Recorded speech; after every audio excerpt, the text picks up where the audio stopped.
listeners, to another exciting and informative episode of the Pro Learners Logs. I'm Roselle DeSeverin, your co-host, and I'm thrilled to be here again with my partner, Samantha Smith. It's great to be back with you, Roselda, and our listening audience. So much has happened in the AI world since our last podcast. Oh my gracious. I mean, along with the new generative AI platforms rolling out practically every day, we now have Turbo ChatGPT. What does that even mean? And did I read that people will now be able to design their own ChatGPTs? What is going on? You sure did. You need no coding knowledge to create a GPT, as it is called. It can take as little as minutes to build, and you can Mm. customize it for your personal and professional use. It isn't far-fetched to think that a parent could create a math tutoring GPT for a child struggling with math homework. That's amazing. Did you catch the part where not only can you create a custom GPT, but OpenAI is about to launch a store where you can upload your customized GPT and they will pay people for the most used GPTs. Listen, Bermuda, that is a new path to passive income. And with the cost of groceries right now, we need this. Yes. And I don't know whether or not you were serious, but I know what Turbo Chat GPT is. Okay, I'm listening. Number one, it was faster than ChatGPT 4. According to Medium.com, what took ChatGPT 4 1 minute took Turbo 16 seconds. Mm. I'm using past tense because ChatGPT 4 defaulted to Turbo speed as I was exploring it. Oh my gracious. So what you're saying is that we turbocharged instant gratification. We sure did. Secondly, Turbo allows us to upload much more information into ChatGPT 4. It can now handle the equivalent of up to 300 pages. So we can summarize a dissertation. Mm-hmm. I'll tell you what though, Samantha, I can't imagine how far behind an educator who has no awareness of this technology is falling. Not using it is one thing, but being unaware will be, if it already isn't, a predicament. But that's not the case with our guests today. Today, we dive deeper into our series, The ChatGPT Chronicles Educators on the AI Frontier. Our guests for this episode are from the world of private school education in Bermuda, and I'm certain that they, like our previous Bermuda College guest in October, have fascinating insights to share. Yes. And in case you missed that podcast, you can find it on our Facebook page, National Educators Institute. Like us while you're there. Now, stay tuned, everyone, for an enlightening conversation that includes practical applications of AI in your teacher preparation and in the classroom itself.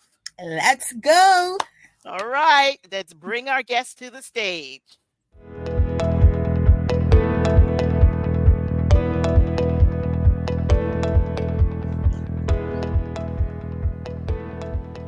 All right, we are pleased to welcome to the Pro Learners Log Mr. Daniel Cavanagh. Did I say that right? You did. Yes, All wonderful. right. First time.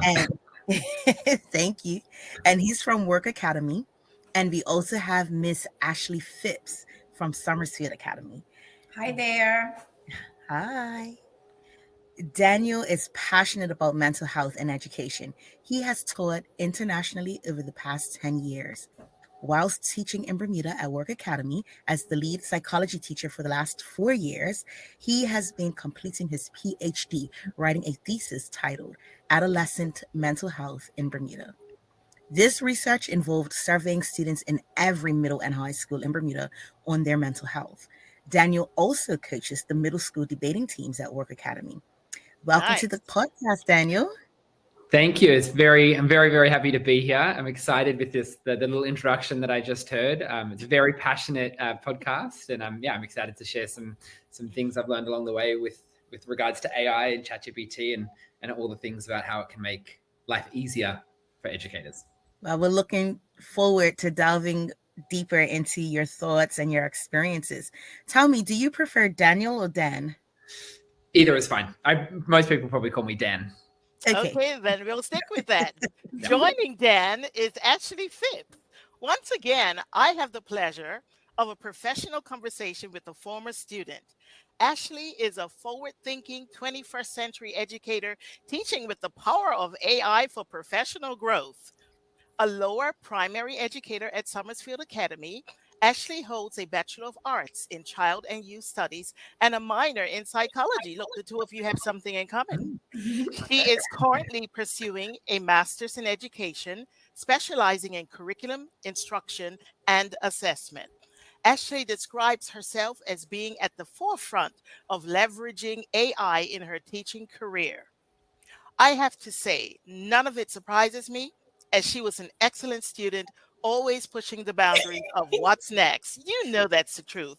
Thank you, Welcome to thank the Pro you. Learners Logs, Ashley. Thank you. Thank you. It's great being here. And I am at the beginning of my AI journey, but I am reaping its benefits so well. So I'm glad to talk about that and how I implement it to, manage my workload and save time. Well, we are happy you are here, and let's Awesome. get into the questions. Well, this one is for both of you. So you can choose whichever one wants to go first, okay? November made 1 year since ChatGPT exploded onto the scene, garnering 1 million users in 5 days. What was your very first encounter with ChatGPT, and what sparked your interest in exploring its potential in your teaching and professional responsibilities? Okay, I'll go first. So my first experience with ChatGPT was interesting. So a friend had told me about it and I was like, what? And this may have been in like March. And then I traveled with my daughter over the summer to visit a friend of mine who is also an educator in Atlanta. And she was telling me about how she uses ChatGPT just to lighten her load and get things done professionally as an educator, and not miss deadlines. So I was like, what is this thing? And she told me about it. She showed me how to use it. And I was like, okay. Game And changer. game changer. And I began playing with it, like in my downtime when I was out there, doing one of my courses. I was like, so it can really write you a lesson plan? She was like, yeah. I'm like, okay, let's see. And I just threw a second grade, like science lesson plan on adaptions and habitats or something like that. And I was like, what in And the world? quickly, right? And quickly. So Mhm. that sparked my interest in it. And right now it's helping me like streamline the tasks I do professionally, like lesson planning, creating newsletters, drafting emails. And I was really drawn to it because as educators, we can be so stressed. I'm a mom too. And it just makes my work life way, way, way more manageable. Okay, well, we can't wait to hear more details about that.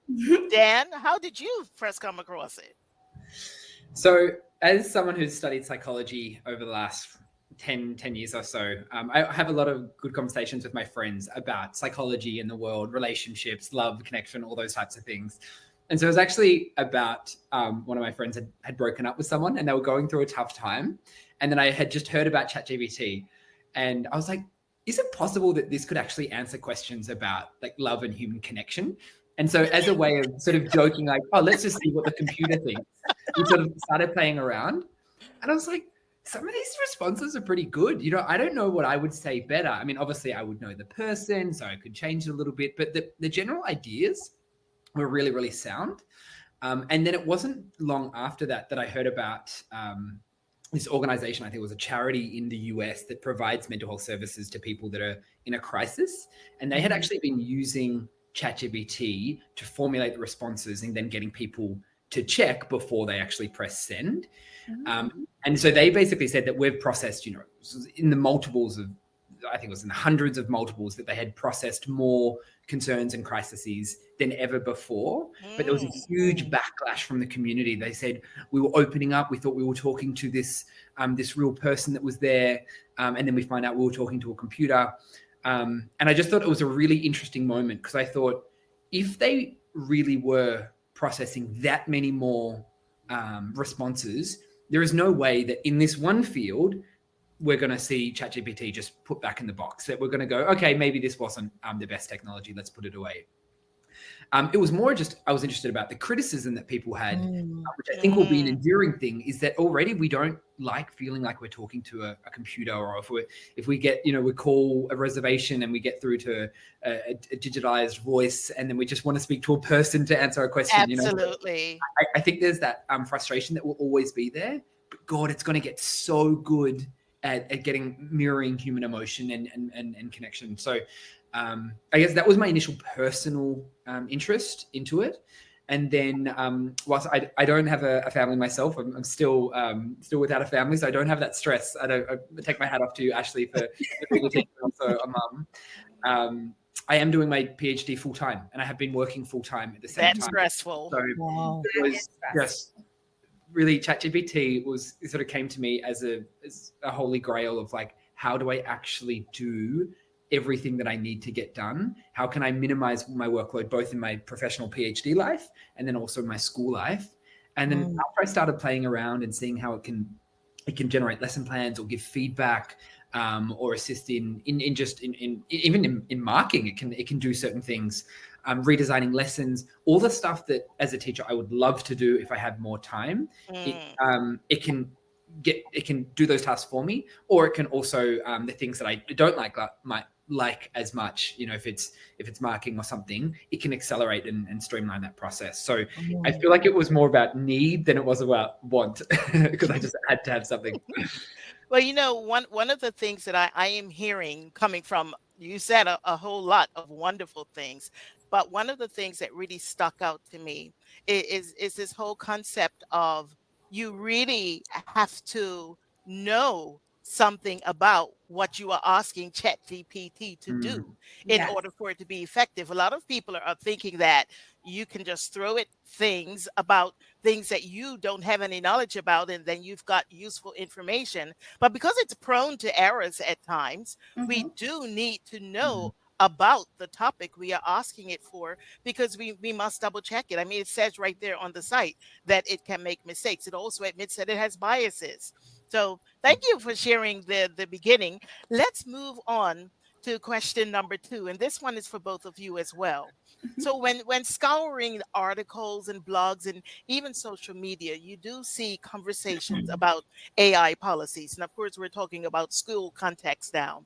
If your school has established specific policies or guidelines for using generative AI tools like ChatGPT, please share one that might stand out to you. Or if your school does not have a policy, can you provide an example of a type of policy you believe would be helpful to educators in general, not just at your school? Let's start with Dan this time. So at Warwick Academy, I'm really happy that we have a chair of AI and someone who oversees a group who basically is a group of teachers that talk about AI and how it's like what policies we need to update and change. So we sort of started with the basics. The first thing that most people were scared about when they heard about ChatGPT in the classroom, and it was around plagiarism and academic cheating. And so I think that's usually the first port of call for most schools is, okay, we need to establish what is and isn't okay. I have to admit that it is the wild west out there right now. I mean, if you're in a school, any sort of educational institution, the range of responses that you will hear about what's okay, what's not okay, everything from it's absolutely not allowed at all to it's totally fine, even to have chunks of paragraphs of text from ChatGPT as long as you reference it. There is no cookie cut model that you can just say, all right, our school is going to take this approach. It has to be a discussion within the school. There has to be someone driving this, talking about this, getting views from teachers, possibly even parents, maybe even students, and that basically says, what do we think is fair? So I think even before you can get to that point, I feel like everyone needs to have sort of this encouragement, especially teachers, to actually play around with ChatGPT. I know a number of teachers that haven't even looked at it, haven't even touched it. They don't even want to see it. They're just, for whatever reason. And we can't not talk about it. It will continue to find its way and place into our classrooms for a variety of different reasons. So I think as a first port of call, encouraging some sort of ChatGPT or AI training is really, really important. Our school has started with the academic honesty part, but they are looking at what kind of training do we need for staff. How can it be affected by, how can we change does our mission statement need to change? What other policies and procedures need to change? I think as a starting call, making sure that everyone is on the same page about its strengths and its dangers, and then having critical conversations about what do we think is the thing that ChatGPT can be used for, or AI can be used for, and then what are the things that we think, okay, that's not okay. Like if ChatGPT is used for this, it's undermining the whole value of the education that we're providing students.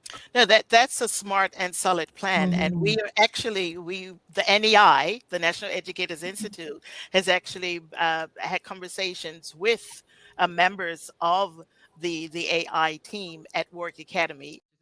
As a little anecdote, you've probably been speaking with Francoise, who's just Yes, all he's this kind of stuff. wonderful. And she did the funniest, I think it was her 10th or 15th or 20th year. We have sort of long service awards. And she got her whole speech written from ChatGPT to write it. And she said that at the start, this is what ChatGPT has read for me. And it was hysterical. Like people were just in tears laughing. So I think there's really comical, creative ways that you can also use it. It's not just about streamlining processes. Absolutely. What about you, Ashley? Does Somerfield have a policy, or are you going to speak about something that a policy that you think would be effective for teachers, that teachers just might find useful? So being a lower primary teacher, I work with students from 6 to 9. So I'm unsure if they have a policy in the middle and DP programs, although I don't think they do because it's such a new technology. As I was thinking, because it's new to me and I love it, I was thinking like, what are these high schoolers doing? Like in everybody else's mind, it's like they must be cheating their way through high school. I'm sure it's an English professor's nightmare, but it's important to have a flexible mindset, right? And we have to realize that this isn't going anywhere. So I was thinking like what policies could be created up there to like basically not have these students just like use AI and ChatGPT and not know nothing about the content. So I was thinking of like ways that we could probably maintain the integrity of student writing. And I looked at a few different articles and I kept leaning towards like, you know, we need to make sure that the students are transparent, establish, you know, certain conditions. We need to make sure that we talk often as educators and take notes, because we need to capture the process. And it just I feel like AI is going to shake up education in a way that maybe other things haven't, because AI can produce a product, but if a child is presenting you with an essay, they can go in AI and get an essay. But what did we do as educators to ensure that they got it? Are we following their learning process? You know what I mean? Does the process that we documented or observed in instruction match what they have produced? So, you know, aside from instilling like integrity and honesty in the students, we also need to reflect and be like, have we dedicated more time to the way we didn't design our instruction, the way we implement our instruction, the way we assess learning? Right now, it just draws me to like, as an educator, focus on the process of learning, make sure that they're getting it before I want to see that assessment piece. So I say all that to say, I think the best policy would be to just foster a culture of integrity, especially when it comes to like the English language and those subject areas, and just ensure that the students understand how to maintain this integrity and develop that relationship so that it can be upheld. Yeah, I think that, you know, that overarching component is absolutely essential. But as you and Dan are alluding to, it's really difficult to have just one policy that encompasses everything, because there Mhm. will be certain disciplines that might rush toward it and other disciplines that will say, oh, absolutely not. So Exactly. Mhm. there needs to be that flexibility, but at the same time, the guidance needs to be there. Absolutely agree with you both. Yeah. Samantha? And I think this conversation kind of dovetails into the next question. We know that there are concerns about AI. One is that it might stifle creativity and problem solving. What steps do you or others in your school take to encourage students to use ChatGPT as a learning aid rather than a shortcut to bypassing critical thinking and problem solving? Mm. Want to start with you, Ashley? Yeah, I'll go ahead because I don't necessarily have to deal with students using AI, but what I have used it, I've shared it with coworkers and I've shown them how it can be used to just lighten their load and streamline, like I said, their task as an educator. We have so much stuff to do on top of teaching. So if I can put all the information that we did this week in AI and have it create a newsletter for me, then that's what I'll do. And of course, one thing I do is I always copy and paste it into Microsoft Word and read it over to just make it more so my own. Like, it's some words that they use that I would probably never use, or it doesn't sound like my voice. So I'm at that stage in my AI journey where I still go back and read it over and do the necessary edits. But like I said, we learn something new every day. The other day I was playing with it, and the more I talked, the more it gave me exactly what I needed. So yeah, I mean, I have definitely shared it with colleagues, and they love it because it lightens their load.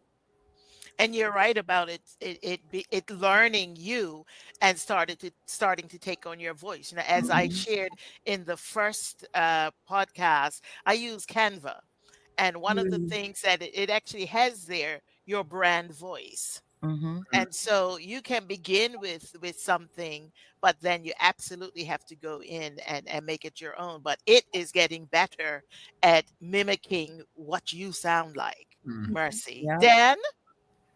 Yeah, so look, I'm going to actually reject the question almost right away and say that I think it actually improves creativity. I mean, I had the other day, we did a debate whereby it was actually a ChatGPT informed debate. It was a global citizenship class, and we were talking about the overall strengths and weaknesses of AI, and if it has a net positive or negative impact on the world.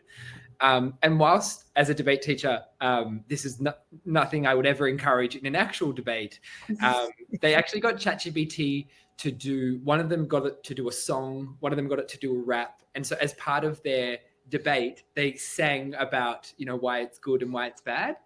And it was funny. It was like a good moment for the class. We had a good time. It was memorable. It had sort of catchy lyrics.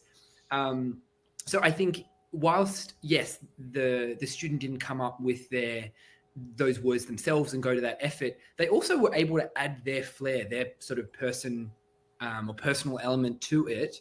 And then it made it a more creative class. There was a better Mm. vibe, I guess you could say, Mhm. in that moment. So I think in one instance, if you just look at it to basically do the work of the hard thinking, then yeah, okay, it can take away from creativity. But that isn't always going to be the case. As soon if that bit, which they could probably come up with their own rap or their own song, and it would take 2 or 3 lessons, which I don't have time for because we have to get through the curriculum and have exams. So they could do this much quicker, add their flair. We have a bit of fun. We're also learning quite a lot because we're having a debate. So in the first instance, I think it's not always the case that it stifles creativity. If anything, it can improve creativity. But then on the sort of practical level, I think we actually need to make sure that we include kids in this conversation. So the further I got into this debate with kids and we were talking about AI, I said, right, let's see if AI can do a better job than I can, right? So Oh, some of you are going to I'll do a lesson, brave. and then some of you are going to just use ChatGPT to try and learn this concept. Let's Mm, test it out. And so interesting. yeah, so the Yes. kids that had the chance to do ChatGPT at the end, I said, this is your learning objective. This is what you need to produce at the end. Let's see how you went. And I wasn't sure how I was going to go. I was actually curious myself, because I think this is part of discovering it with kids. But I also knew that in order to have the motivation or the skill to properly use ChatGPT to learn something new, that does take time. So at the end, the kids that actually use ChatGPT, they didn't feel like they learned as much. They said, we would rather that you teach us this content. So it was sort of a good way to show, look, you have this resource, but you're the one who's going to sit an exam in 6 months or in a year, or you're the one that's possibly going to need this for your future career. So if you use it as the shortcut, and you will know that, right? Like you'll know when you'll be able to start to understand the difference between I'm getting ChatGPT to do all the heavy lifting and therefore I'm not learning anything, or I'm getting it to do the stuff that's streamlining things.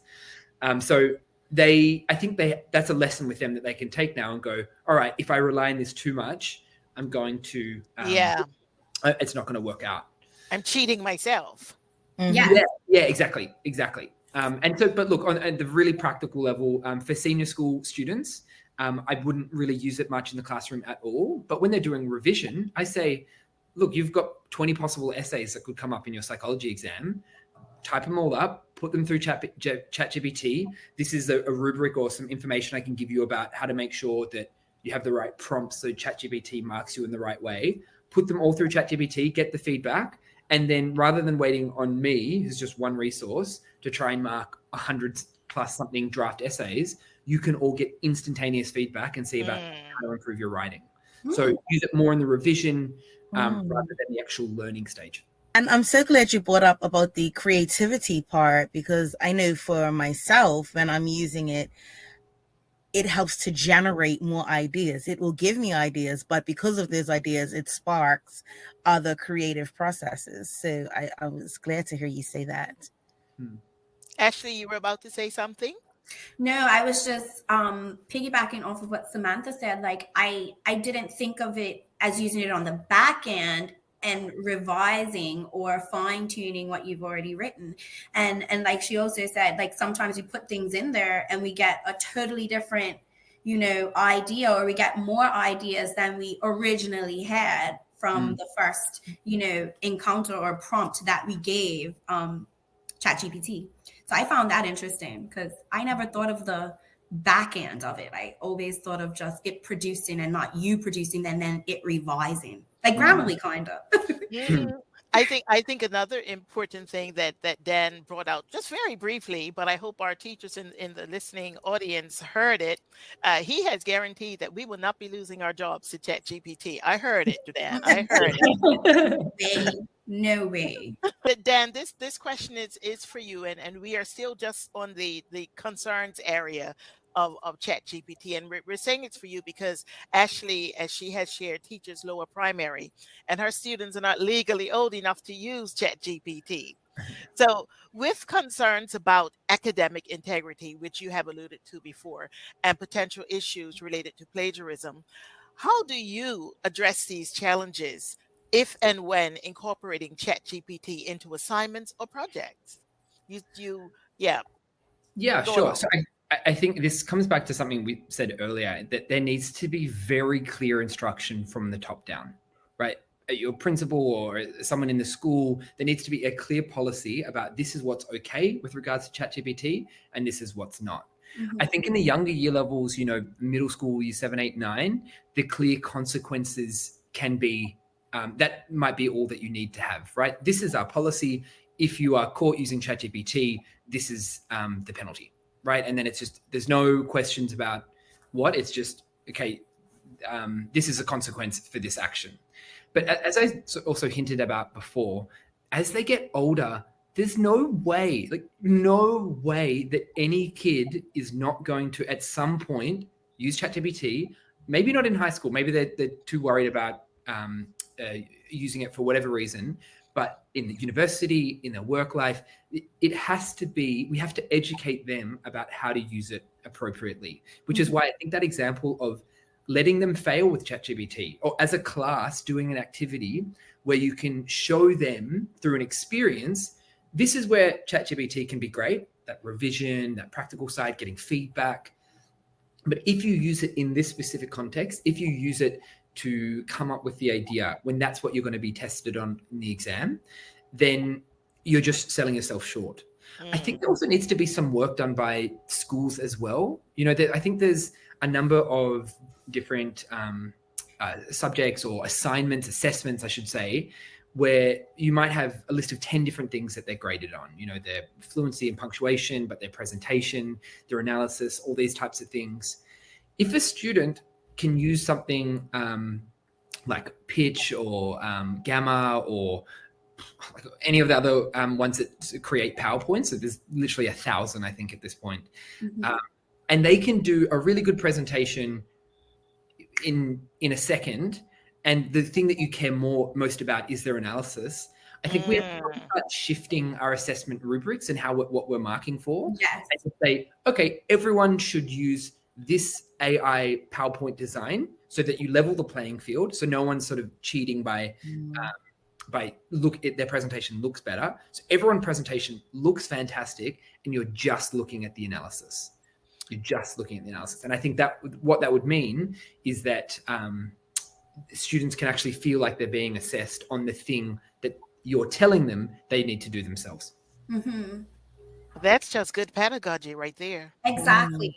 Exactly. And that's the thing. It's not about reinventing the wheel. It's about applying this to the wheel in a different way. Yeah. In a different way. Because all too often we assess kids for one thing, and then in actuality it gets lost in the sauce, because when you think about for example, if we're assessing spelling, say I have a student who has issues with writing, but they know their letters and their sounds, so they can spell the word, but they need to use like a movable alphabet, or they need a scribe, or they need it's like, I'm assessing the spelling, I'm not assessing the writing. You know what I mean? And I mean, that's a very lower primary example. It's appropriate though. Yeah. I feel like we focus so much on these overarching things that what we really want them to produce and to get, and what we really want to stick, gets lost in the sauce. So I agree with that, Dan. Great points. So this is another question for the both of you.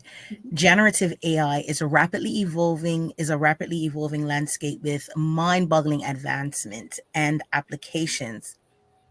So what I want to know from you both, what formal or informal professional learning do you engage in to stay on top of these changes, or to effectively incorporate AI technologies into your teaching practice?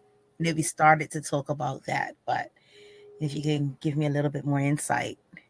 I think, Griselda and Sam, I think you also know Kelly Reeves. I think every school needs a Kelly Reeves. She's so good at sharing stuff about AI, and I'm just constantly learning things from her. So you probably have an IT person or someone in your school that is obsessed with ChatGPT, and just sit down and just ask them questions, right? That's the most informal thing you can do, is just hear about this, because it's just amazing what can happen.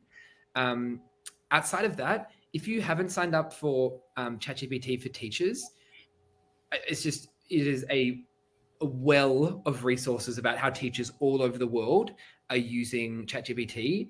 And I'll probably go on there once a week and just be, okay, what's the newest idea? And there'll be this incredible new way that someone has devised a whole system of revision just by entering this one prompt into ChatGPT, and then it comes up with all these questions and multiple choice things. And then if they get that wrong, it comes into new questions. Honestly, you could spend just any time you spend on that ChatGPT for teachers on Facebook, you could I'm sure you'd be able to find something for your own classroom. Beyond that, I think we need, as teachers, I think we need to be a little bit more demanding of our administration. I hope I don't get myself in trouble for this. We need more guidance about David's wonderful. He's wonderful. He is. I love him. Yeah, best boss I've ever had. Absolutely no complaints. But we need more guidance. We need more training. We need more professional development about how to use this.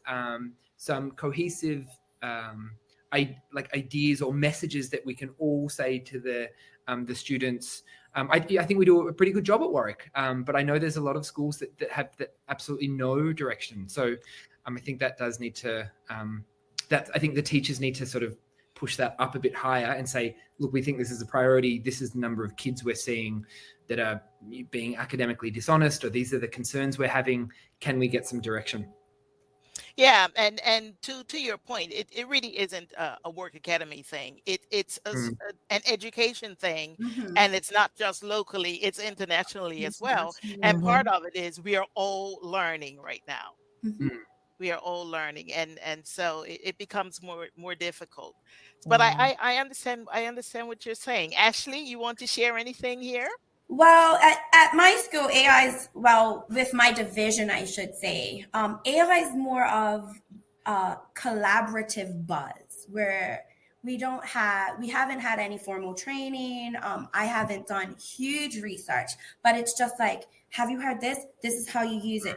And as educators, we're coming together to just share and collaborate on the benefits that we experience with it. On a personal level, I see how it can stifle English teachers.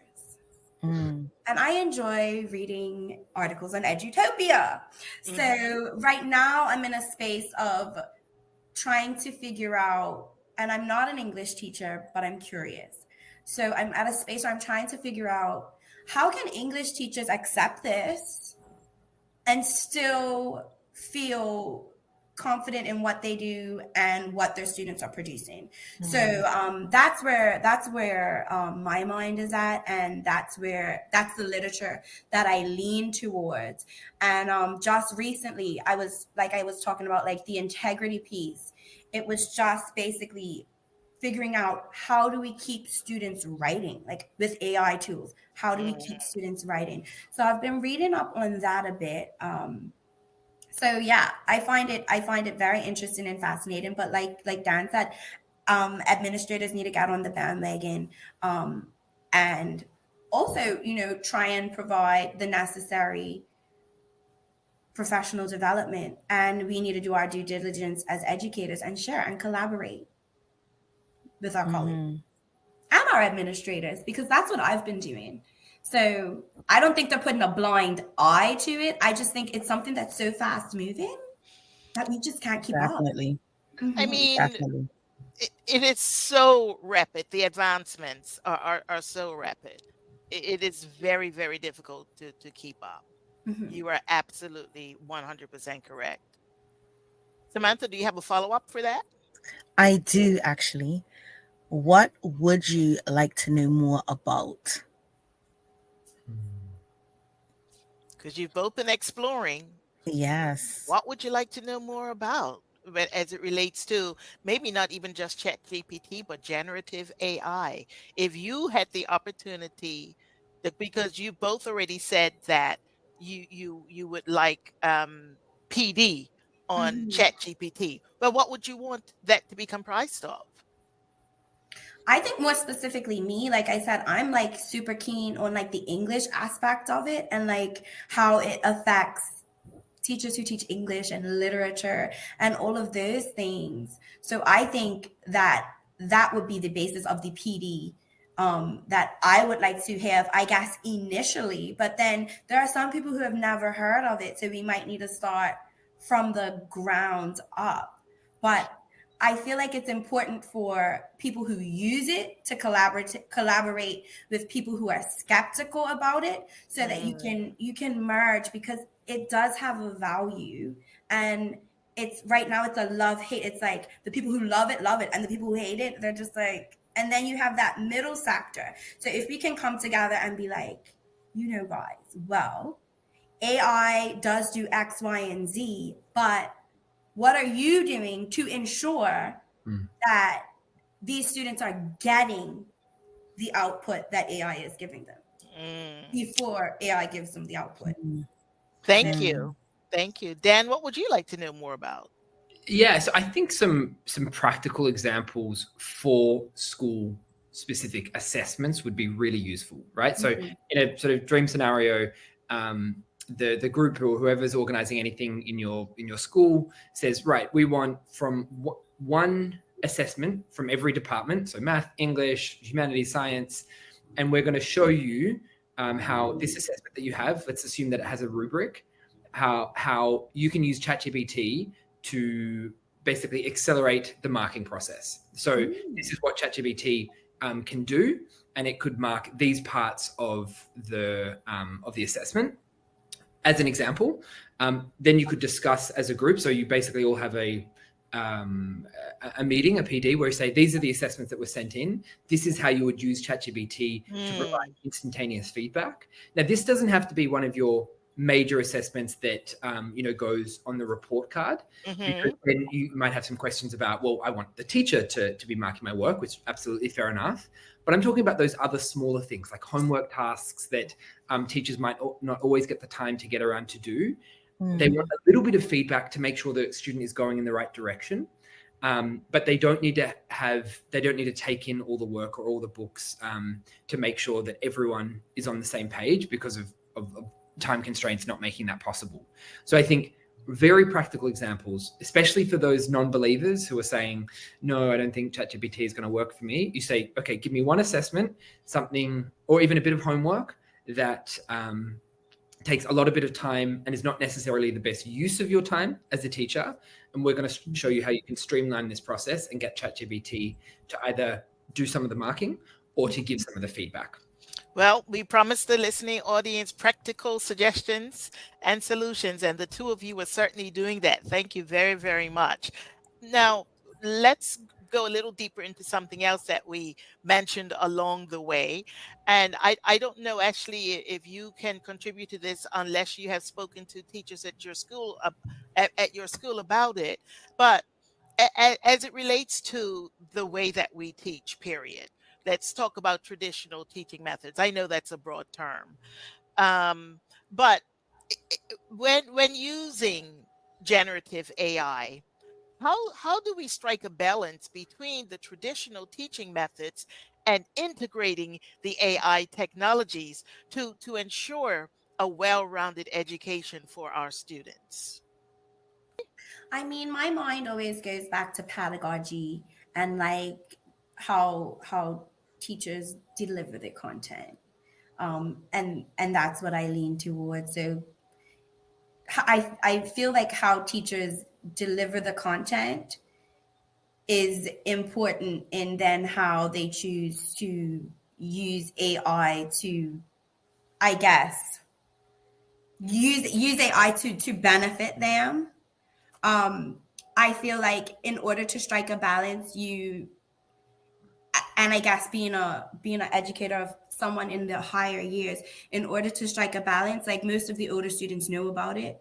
So I feel in order to strike a balance, you will have to, exercise a little bit of humility in the classroom and understand, like, well, we have this approach here, and now we're going to use AI in this realm, just so that they can see both sides of it. Especially when it comes to instruction, because right now I'm not 100% sure how I would use AI in my instruction, but I can guarantee you that I would probably deliver it in a more responsive and equitable way. What does that mean? What does that mean? So, for example, I don't feel like whatever I ask AI to do in terms of a lesson that I'm planning or an activity that I'm planning, it's not going to understand the unique needs of every one of my students. It's not. It can potentially differentiate for me, but it's never going to be able to differentiate my instruction the way I would want to differentiate my instruction. There you go. So, there are limits. There are limits to AI, but there are also values to AI.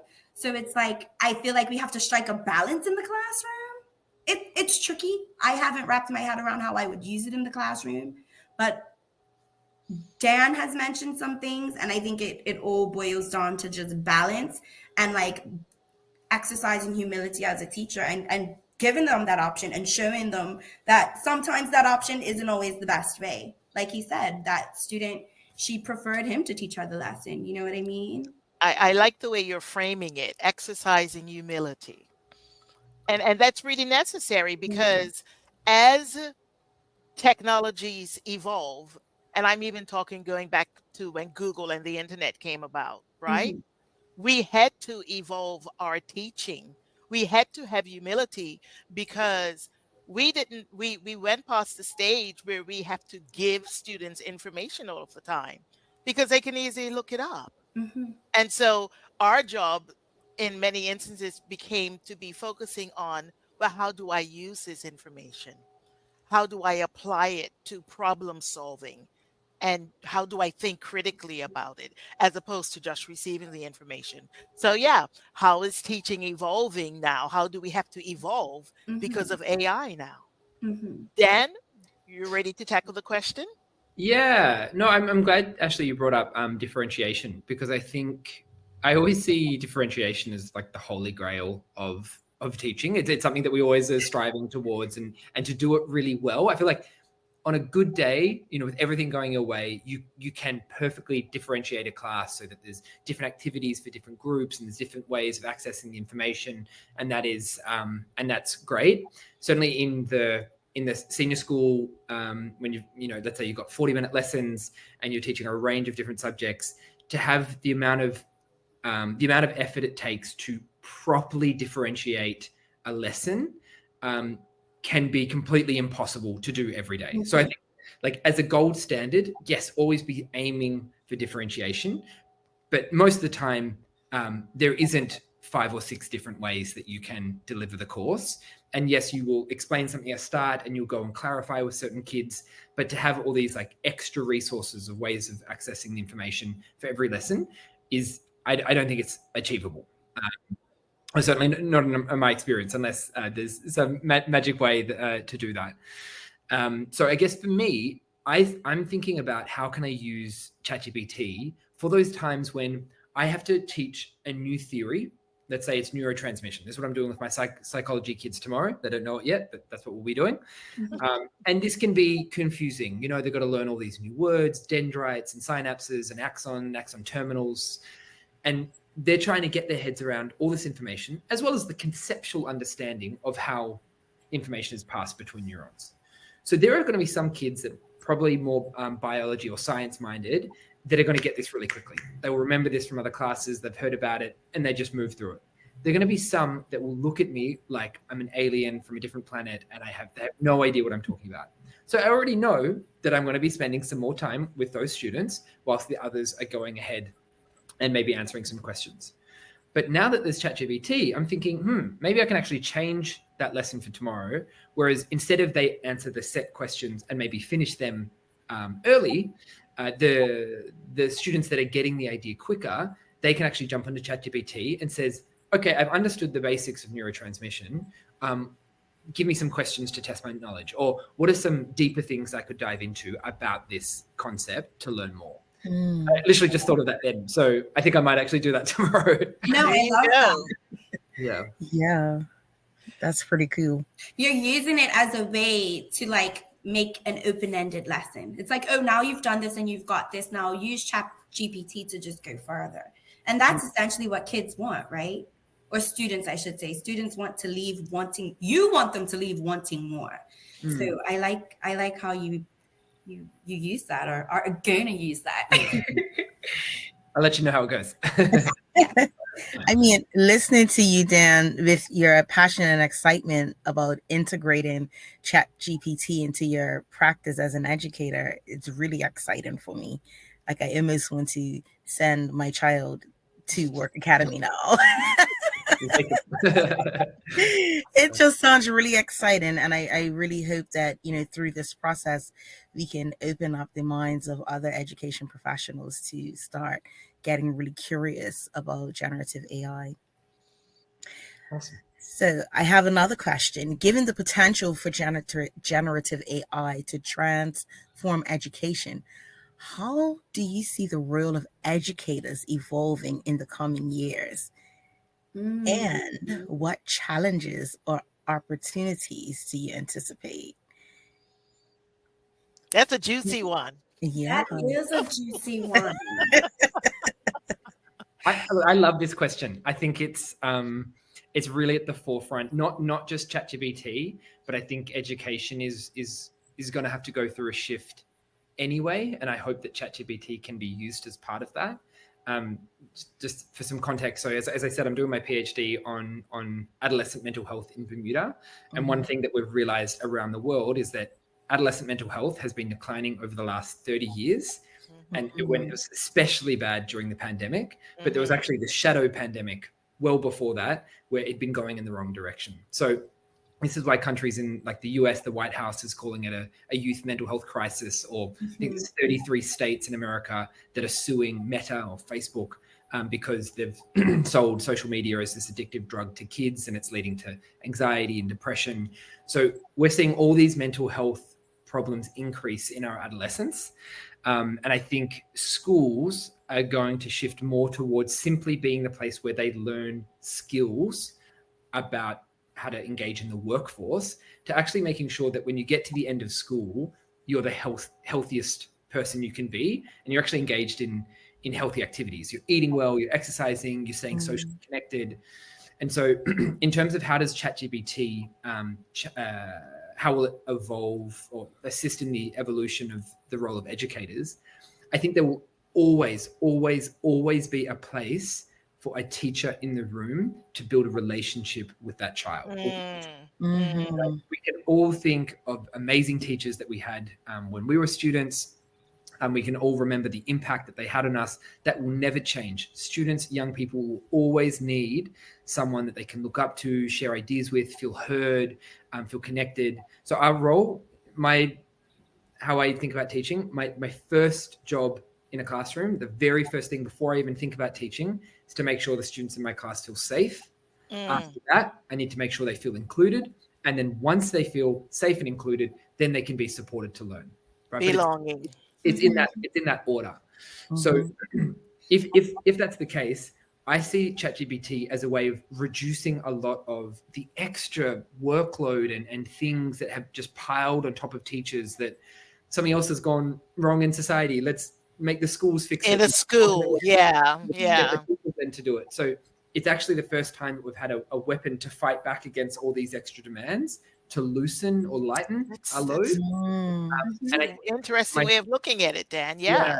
My hope is then that with this lightening of the load, we can really zone in on this. Just getting back to the best, most beautiful part about teaching is like really connecting with kids and seeing what their dreams and goals are and helping them move towards that direction. So that's what I feel it will be. ChatGPT will take away some of the stresses that are preventing us from doing the most meaningful work. But also, like I said, that moment where we had that debate where the girls, were singing and that type of stuff, it'll also create those moments where that connection can be established. Thank you. Do you want to weigh in on this question, Ashley? Well, just to piggyback off of what Dan said, like I wholeheartedly feel like as educators, building relationships with students and families is like the crux of what we do. Like it's the foundation of our practice. I often tell my parents, once they're socially and emotionally well, then the education will come, because learning is a natural process. And once I get to know how to give it to them, then it's just, they're going to soak it all up. So I feel like with this technology, like he said, it relieves my stress. So it'll take us back to holistic teaching and learning, and it'll make, I guess it'll kind of force teachers to be flexible, to evolve, and to sort of bridge that gap and realize that, school is beyond the output and the assessment and the papers and all of this. And it's more of a holistic journey and a holistic experience for them to just be upstanding, socially conscious, forward-thinking, citizens of the world. I think we put too much attention towards things that are cutting corners or making things easier. And we need to embrace them and look at how, providing that balance and not necessarily making things easier, but using it being trained to use it in a way where it can just make life a little less stressful, and then focus right back on what we need to focus on as a whole person, as a whole child. So it just takes it back to like relationships and just the child's social emotional, the whole child. I feel like with these assisted technologies, and more are gonna come. That's what they're gonna do. They're gonna assist us. Daily. They come out daily. Yeah, they're just gonna assist us, and we can't resist the assist. Well, here is what I can't resist. We are coming up to our last question, where we're going to end with the two of you doing a bit of storytelling, because who doesn't love hearing a good story? So we're sure that there are members of our listening audience who, like yourselves, embrace generative AI. However, there may also be educators who are hesitant or resistant to embracing AI tools as valuable resources in education. What memorable success story, it could be brief, or innovative project can you share that highlights the power of generative AI in your professional life?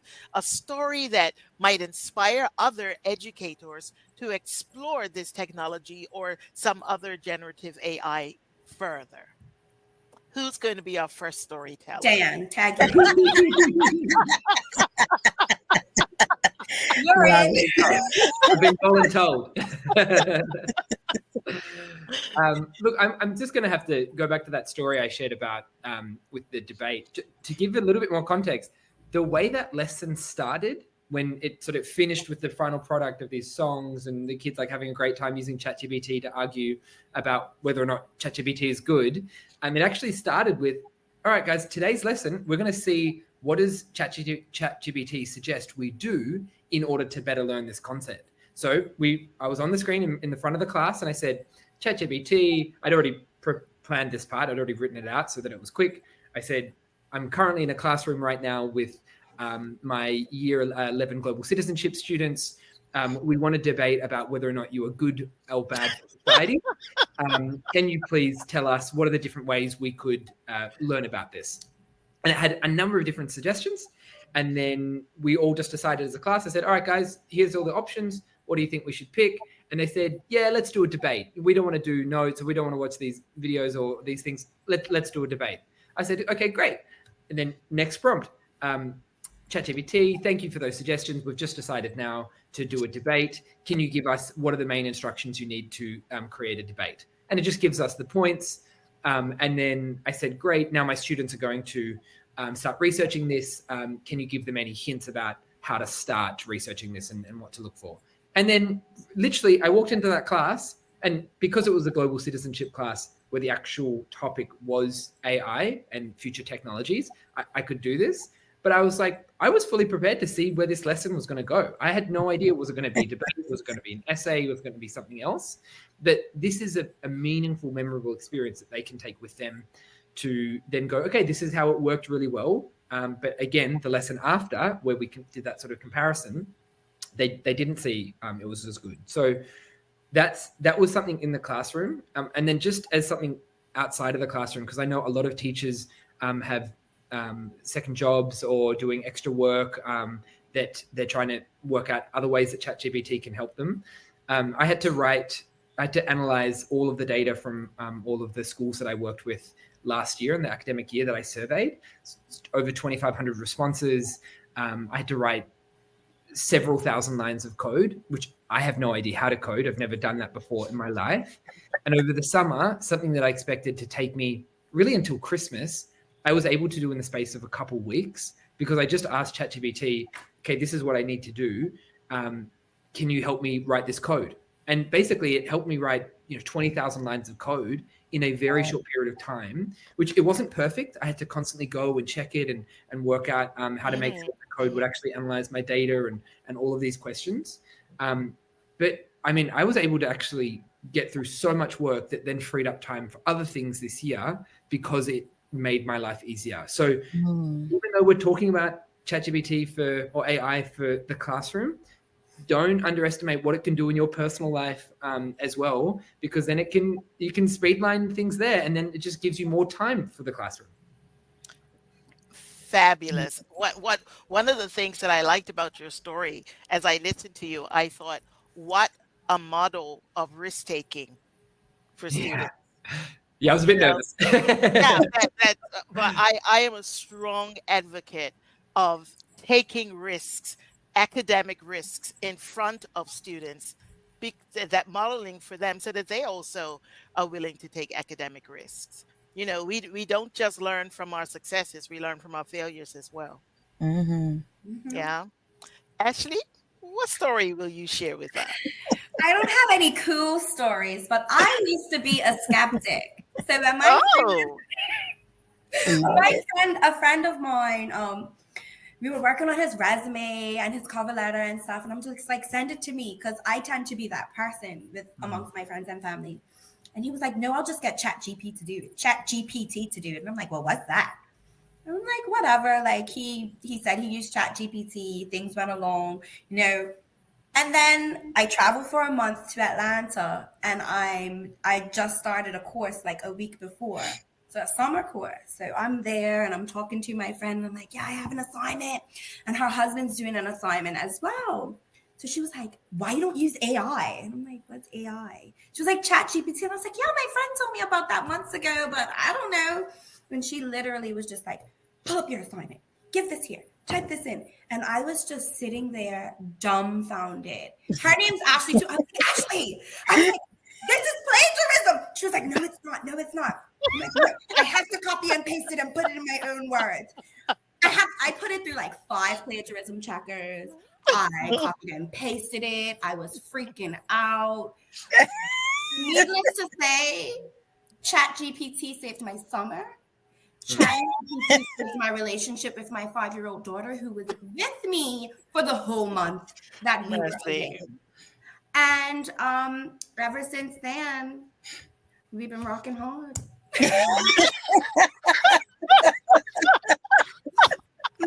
And I have a co-teacher, and like I told my co-teacher about it, and we have to do weekly newsletters of what the students have learned. So she was like, well, what are you talking about? I showed her. And I just typed in bullet points of each grade level because we have three-year levels in one class. Mhm. So typed up what each year level did, any field trips or whatever, and I just clicked. And all I told it was to please write a friendly weekly newsletter highlighting. And I clicked submit, and she was just like, what? And ever since, that's how we That's are. your newsletter. Yeah, that's how we are able to maintain our deadline. It's out every Friday. We don't have to ask, oh, can we send it out Saturday? Nope. It's out. We leave work most times with it done and sent. And it's just a way of making our job a little easier. And we know what's in it. Sometimes we'll go back and add a little thing or two. Sometimes we don't have to. So that's my little story about ChatGPT, and I can't wait to see where it evolves Beautiful. and Yeah. where it leads us, especially like working at a multi-level school. I'm down with the younger one, so this is encouraging me to like push myself into the upper school and the middle school and talk to teachers about it more. Good, Yeah, good. yeah. We love that. We love collaboration. Well, Ashley Phipps of Somersfield Academy and Daniel Cavanagh of Warwick Academy, thank you for sharing your experiences and the way that you have navigated the realm of ChatGPT in Bermuda's private school education landscape. It has been a riveting professional conversation, and it Mhm. has indeed been a privilege to have spoken with the two of you. Indeed. Your perspectives shed more light on the challenges and opportunities that generative AI presents in the teacher and student experiences. It has been an igniting conversation. I am leaving Exciting. here today feeling so exuberant about it all. I feel excited, and it's making me want to delve into it just a little bit deeper too. So I'm very excited about what we've talked about here today. And to Awesome. our incredible listening audience, if you found today's discussion captivating, remember you can catch the third and final episode of the ChatGPT Chronicles Educators on the AI Frontier series in the February 2024 issue of PL Matters, the flagship publication of the National Educators Institute. Tune in to hear public school professional educators who are indeed on the AI frontier. And for those not yet subscribed to the NEI mailing list, the October issue is available on the NEI's Facebook page.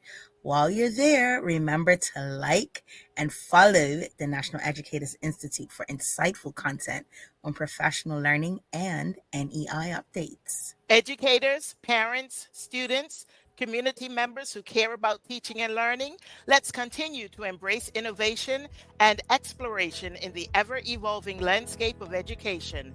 Thank you for joining us on the Pro Learner's Log as we collectively strive to foster a culture of lifelong learning. Signing off until February, thank you again, Ashley and Dan. Merry Christmas, Happy Hanukkah, and Happy Kwanzaa. Thank you. Thanks, everybody. Thank you all for tuning in today. Season's greetings all. Goodbye.